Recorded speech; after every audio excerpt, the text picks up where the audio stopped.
اولیاء کرام کے جو نمازوں کے واقعات ملتے ہیں کہ نماز کے اندر وہ ایسے مگن ہو جاتے تھے، ایسے مگن ہو جاتے کہ دائیں بائیں جو مرضی ہو جائے ان کو پتہ ہی نہیں چلتا تھا۔ اس کی وجہ کیا تھی؟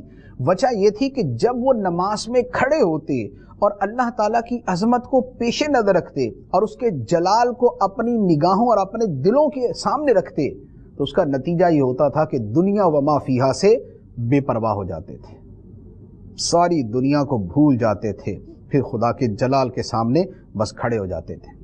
حضرت علی رضی اللہ تعالیٰ عنہ کے نماز کے واقعات میں ایسا ہی ملتا ہے کہ نماز کے لیے کھڑے ہوتے تو چہرہ مبارک کا رنگ فق ہو جاتا۔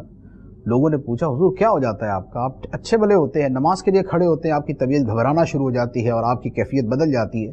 تو فرمایا دیکھتے نہیں کس کی بارگاہ میں جا رہا ہوں؟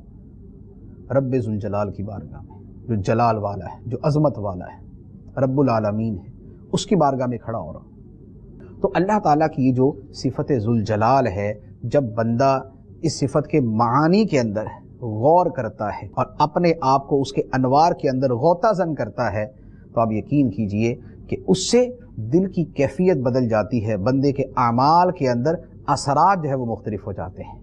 اللہ تعالیٰ ہمیں اس طرح کی کیفیت عطا فرمائے اور اللہ تعالیٰ ہمارے دلوں کو جو ہے وہ اس طرح کی کیفیت سے لبریز فرمائے۔